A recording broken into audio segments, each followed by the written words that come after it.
श्री गणेशाय नमः।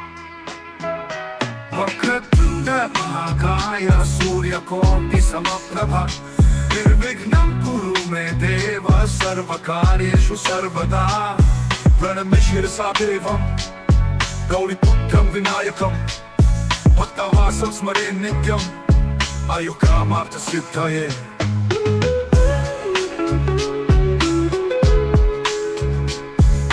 इस चर्चा में स्वागत है। आज हम श्रीमद् भगवद गीता के 7वें अध्याय ज्ञान विज्ञान योग पर बात कर रहे हैं। हाँ, और खासतौर पर श्लोक 21 से 30 तक। बिल्कुल। इसमें हम देखेंगे कि अलग अलग तरह की भक्ति, ईश्वर का असली स्वरूप और मोह मुक्ति, इन सब पर ये श्लोक क्या रोशनी डालते हैं। सही। हमारे पास स्रोत है श्रीमद् भगवद गीता अध्याय 7 श्लोक 21 से 30 का हिंदी अनुवाद। तो चलिए शुरू करते हैं श्लोक 21 और 22 से। इसमें एक दिलचस्प बात है ना कि ईश्वर कहते हैं भक्त जिस भी देवता को पूजे वे उसी में उसकी श्रद्धा को मतलब पक्का कर देते हैं। हाँ, श्रद्धा को दृढ़ करते हैं। लेकिन जो इच्छा पूरी होती है वो आखिर में ईश्वर ही करते हैं। ये थोड़ा कह सकते हैं घुमावदार लगता है। हाँ, पहली नजर में लग सकता है, पर यहाँ देखिए ये भक्ति पर ईश्वर का नजरिया दिखाता है। मतलब श्रद्धा का सम्मान है, चाहे वो किसी भी रूप के प्रति हो। अच्छा। पर जो फल मिल रहा है उसका स्रोत, अल्टीमेट सोर्स, वो एक ही है। ये ईश्वर की सर्वव्यापकता और कृपा को दर्शाता है। तो ये एकता का संदेश है एक तरह से। बिल्कुल। और यहीं से हम अगले श्लोक पर आते हैं। हाँ, श्लोक 23 ये देवताओं की पूजा और परम सत्य की भक्ति में फर्क बताता है।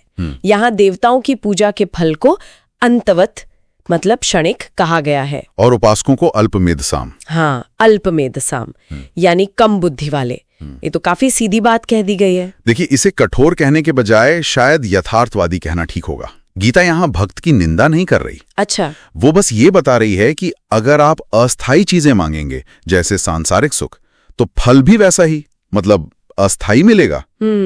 और जो परम सत्य को पाना चाहते हैं वे सीधे परमेश्वर की भक्ति करते हैं।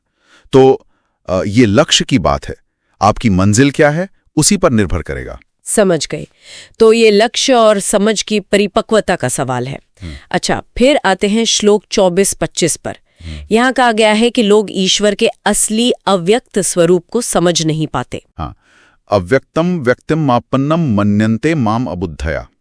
मतलब नासमझ लोग सोचते हैं कि मैं जो अव्यक्त हूं वो व्यक्त हो गया हूं, यानी मैंने कोई रूप धारण कर लिया है। वे निराकार को साकार मान लेते हैं। हाँ, या यूं कहें कि साकार रूप को ही अंतिम मान लेते हैं। उसके पीछे के अव्यक्त, अविनाशी, अजम, अव्ययम तत्व को नहीं देख पाते। और इसका कारण बताया गया है योग माया। योग माया समावृतः।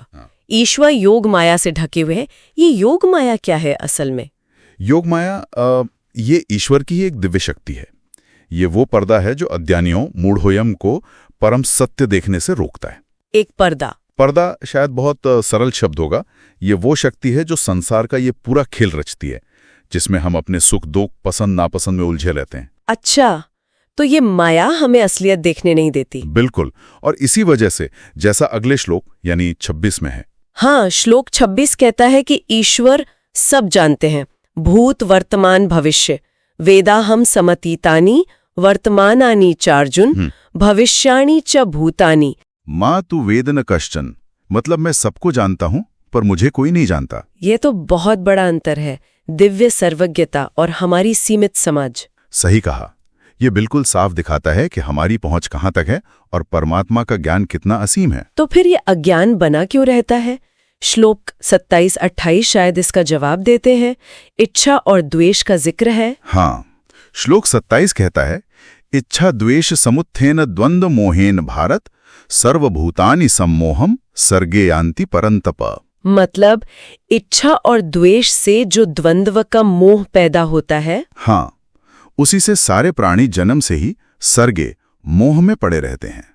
ये जो मुझे ये चाहिए और मुझे ये नहीं चाहिए का खेल है, यही हमें फंसाए रखता है। ये तो रोजमर्रा की बात है। बिल्कुल। हाँ, लेकिन फिर आशा भी है।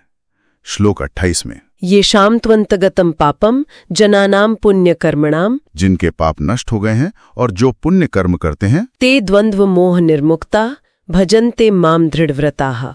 वे इस द्वंद्व मोह से मुक्त होकर दृढ़ संकल्प के साथ मेरी भक्ति करते हैं। तो रास्ता है पुण्य कर्म और दृढ़ निश्चय। बिल्कुल, द्वंद्वों से ऊपर उठना ही कुंजी है। और फिर अंत में श्लोक 29-30 ये बुढ़ापे और मृत्यु से मुक्ति, जरा मरण मोक्षाय की बात करते हैं। हाँ, और इसे जोड़ा गया है ईश्वर की शरण लेने और कुछ चीजों को जानने से, जैसे ब्रह्म, अध्यात्म, कर्म, और फिर अधिभूत, अधिदैव, अधियज्ञ।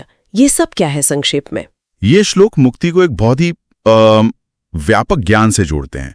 सिर्फ भक्ति नहीं बल्कि समझ। ब्रह्म यानी परम सत्य, अध्यात्म यानी आत्मा का स्वभाव, कर्म यानी कर्म का पूरा सिद्धांत, और अधिभूत, अधिदेव, अधियज्ञ ये बताते हैं कि परमात्मा हर जगह है। अधिभूत मतलब भौतिक सृष्टि में, अधिदेव मतलब देवीय शक्तियों में जैसे सूर्य, चंद्र आदि, और अधियज्ञ मतलब सभी यज्ञों, सभी कर्मों के भोक्ता के रूप में। तो इन सबको जानना जरूरी है। हाँ, इन सबको और परमात्मा को एक साथ जानना। साधि भूताधि दैवम माम साधि यज्ञम चे विदुहु।